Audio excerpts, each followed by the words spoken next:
इस वक्त की दोस्तों तमाम बेहद ही बड़ी खबरें, मुख्य समाचार आप लोगों के लिए लेकर के आए हैं, जहां पर एक एक करके चलेंगे। जो बड़ी खबरें हैं आप तक आगे इसी वीडियो के माध्यम से पहुंचाएंगे। दोस्तों पूरा वीडियो देखिएगा। खबरों की तरफ बढ़ते हैं उससे पहले अगर आप लोग भी इंडिया गठबंधन और राहुल गांधी के समर्थन में खड़े हैं तो अभी इस वीडियो को लाइक कीजिएगा दोस्तों, और कमेंट बॉक्स में वी सपोर्ट इंडिया जरूर ही कमेंट कीजिएगा। जो पहली और सबसे बड़ी खबर आ रही है बताते चलें, पीएम मोदी का एक और बड़ा कारनामा, एक और बड़ी उपलब्धि। जी हां दोस्तों, रिपोर्ट के माध्यम से बहुत बड़ा खुलासा हुआ है। देश पर कर्ज के मामले पर रिपोर्ट जारी की गई है। 67 सालों में 14 प्रधानमंत्री हुए, 55 लाख करोड़ का कर्जा हुआ 67 सालों के अंदर। अब 10 साल नरेंद्र मोदी के भी देख लीजिए, जहां पर 185 लाख करोड़ का कर्जा हो चुका है देश के ऊपर। अब आप लोग तुलना कीजिए, पिछले 67 सालों में 14 प्रधानमंत्रियों ने देश पर कर्जा किया 55 लाख करोड़ का मात्र, लेकिन जैसे ही नरेंद्र मोदी पीएम बने 10 साल के अंदर ही ये कर्जा यहां पर 3 गुना से भी ज्यादा का हो चुका है। यानी कि देश की जनता पर कर्जे का बोझ लगातार बढ़ता जा रहा है। ये है दोस्तों बीजेपी सरकार की उपलब्धियां। इसके साथ ही आप लोगों की क्या कुछ राय है इस महत्वपूर्ण रिपोर्ट को लेकर के बताइएगा जरूर ही कमेंट बॉक्स में। इसके साथ ही बीजेपी को लगा है तगड़ा झटका, नगरपालिका के चुनाव में रुका बीजेपी का विजय रथ। 14 में से 6 सीटों पर भाजपा की करारी हार, 4 बागियों ने बिगाड़ा काम। हरियाणा निकाय चुनाव में यहां पर नतीजे जारी किए गए हैं। नगरपालिका चुनाव में भाजपा 14 जगह सिंबल पर चुनाव लड़ी, इनमें से 6 जगह हार का सामना करना पड़ा है। कैथल की तीनों सीटों पर भाजपा को शिकस्त मिली है।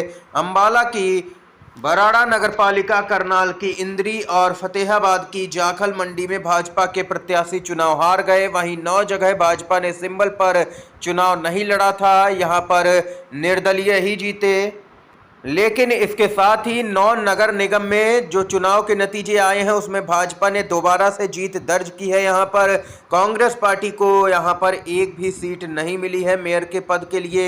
ये यहां पर दोस्तों अपडेट सामने निकल के आई है। कुल मिलाकर के कहा जाए तो यहां पर कांग्रेस ने हेर फेर का आरोप एक बार फिर से लगा दिया है और कहा है कि हरियाणा विधानसभा चुनाव के नतीजों की तरह ही यहां पर भी ईवीएम के जरिए खेल हुआ है, जहां पर 100% चार्ज ईवीएम आई और अचानक से बीजेपी चुनाव जीतने लगी। कांग्रेस ने गंभीर आरोप लगाया।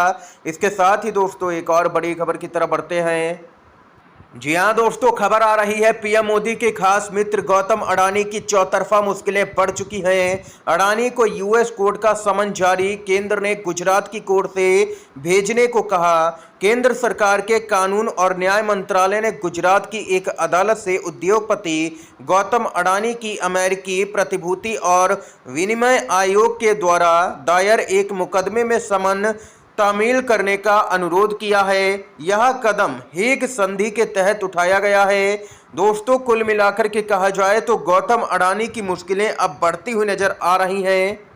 रिपोर्ट के मुताबिक यहां पर एसईसी ने यहां पर यानी कि सैक ने 18 फरवरी को न्यूयॉर्क की एक अदालत को सूचित किया था कि उसने हेग संधि के तहत भारत सरकार से समन तामील में सहायता मांगी है। और अब यहां पर मुश्किलें गौतम अडानी की बढ़ती हुई नजर आ रही हैं। भ्रष्टाचार के मुकदमे में अमेरिका बड़ी कार्रवाई करने की तैयारी में नजर आ रहा है, क्योंकि गौतम अडानी पर हमारे देश में तो कार्रवाई होने से रही। राहुल गांधी ने ये यहां पर खुली तौर पर बयान दिया था कि गौतम अडानी पर पीएम मोदी कभी भी कार्रवाई नहीं करेंगे। अगर पीएम मोदी ने गौतम अडानी पर कार्रवाई की तो उनके भी कई कारनामे खुद ब खुद सामने आ जाएंगे।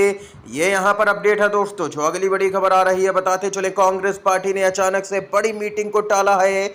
जी हाँ दोस्तों, बताते चलें 12 मार्च को होने वाली बिहार कांग्रेस की बैठक अचानक से टली। कांग्रेस अध्यक्ष मल्लिकार्जुन खड़गे और नेता प्रतिपक्ष राहुल गांधी के साथ में ये मीटिंग होने जा रही थी। बिहार कांग्रेस के कई दिग्गज नेता इस मीटिंग में शामिल होने जा रहे थे, लेकिन अचानक से इस मीटिंग को टाला गया।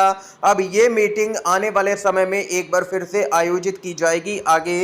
इसके साथ ही दोस्तों जो अगली बड़ी खबर आ रही है बताते चले, महायुति के विधायक कबूल करने लगे हैं कि आखिर वे चुनाव कैसे जीत रहे हैं। मैं 12 करोड़ खर्च करके चुनाव जीता हूं, अजीत पवार का बढ़ा सिरदर्द, विधायक का बड़बोलापन पड़ गया भारी, सदस्यता तक जा सकती है। महाराष्ट्र के उप मुख्यमंत्री अजित पवार के लिए उनकी पार्टी के नेता और विधायक की सर्वाधिक चुनौती खड़ी कर रहे हैं। धनंजय मुंडे और माणिक राव कोकाटे के कारण महीनों तक चला बवाल अभी पूरी तरह से शांत भी नहीं हुआ। इसी बीच पार्टी के एक बड़बोले विधायक ने अजित पवार का सिरदर्द बढ़ाने का काम किया है और अपनी विधायकी भी खतरे में डाल ली है। बताते चले, अजित पवार की एनसीपी के विधायक प्रकाश सोलंकी ने सार्वजनिक तौर पर यह कह दिया है कि मैं 10 से 12 करोड़ रुपए खर्च करके विधानसभा का चुनाव जीता हूं। सोशल मीडिया पर वायरल हो रहे वीडियो में अजित पवार की एनसीपी के विधायक प्रकाश सोलंकी कह रहे हैं कि आजकल कोई भी आता है और पैसे के जोर पर चुनाव लड़ता है और खास बात तो यह है कि वह चुनाव जीत भी जाता है।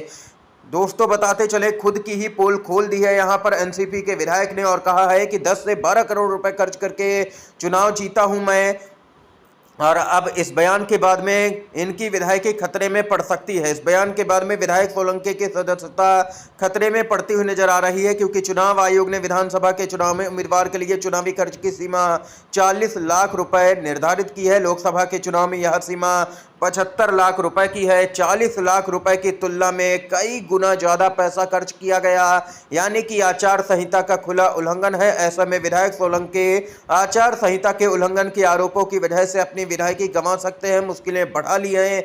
लेकिन देखना यह होगा कि देश का चुनाव आयोग कोई कार्रवाई करता भी है या हर बार की तरह बस तमाशा ही देखता है। इसके साथ ही दोस्तों एक और बड़ी खबर की तरफ बढ़ते हैं। कैग रिपोर्ट से हो गया है बहुत बड़ा खुलासा। हरियाणा के खजाने को लगा 1000 करोड़ से अधिक का चूना। कैग की रिपोर्ट में बड़ा खुलासा, भाजपा पूरी तरह से बैकफुट पर। दिल्ली में आम आदमी पार्टी की सरकार के वक्त की आई कैग रिपोर्ट पर हंगामा खड़ा किए बीजेपी की मनोहर लाल खट्टर के नेतृत्व वाली पूर्व हरियाणा सरकार के कार्यकाल की आई कैग रिपोर्ट में राज्य के खजाने को बड़ी चपत बताई गई है। ये आंकड़ा 1000 करोड़ से अधिक का है। बिक्री कर, वैट, राज्य उत्पाद शुल्क, स्टाम्प शुल्क एवं पंजीकरण फीस को लेकर के 2021-22 की आई कैग की इस रिपोर्ट में राज्य के खजाने को हुए नुकसान के लिए खट्टर सरकार के कुप्रबंधन को जिम्मेदार ठहराया गया है। दोस्तों कैग की रिपोर्टें आती है, गोदी मीडिया बीजेपी शासित राज्यों की कैग रिपोर्टों को छुपा देती है, लेकिन जहां पर विपक्षी पार्टियों की सरकारें हैं वहां की कैग रिपोर्ट को ऐसे दिखाया जाता है कि मानिए वहीं पर सिर्फ भ्रष्टाचार हुआ है या गड़बड़ी की गई है। यानी कि बीजेपी सरकार की जो नाकामियां हैं, गलतियां हैं, भ्रष्टाचार है, उन पर गोदी मीडिया हर बार की तरह पर्दा डालता हुआ नजर आता है। दोस्तों हरियाणा को लेकर के कैग रिपोर्ट आई, लेकिन गोदी मीडिया ने एक भी रिपोर्ट या खबर तक नहीं चलाई है। ये है गोदी मीडिया देश की। दोस्तों अगर आप लोग भी खुले तौर पर गोदी मीडिया का बहिष्कार करते हैं तो कमेंट बॉक्स में #बायकॉट गोदी मीडिया कमेंट कीजिएगा। दोस्तों वीडियो अगर पसंद आया हो तो लाइक कीजिएगा, इन खबरों को शेयर कीजिएगा अपने दोस्तों में, और चैनल पर अगर आप लोग नए हैं तो चैनल को जरूर ही सब्सक्राइब कीजिएगा। वीडियो देखने के लिए दोस्तों आप सभी का बहुत बहुत धन्यवाद। जय हिंद, जय भारत।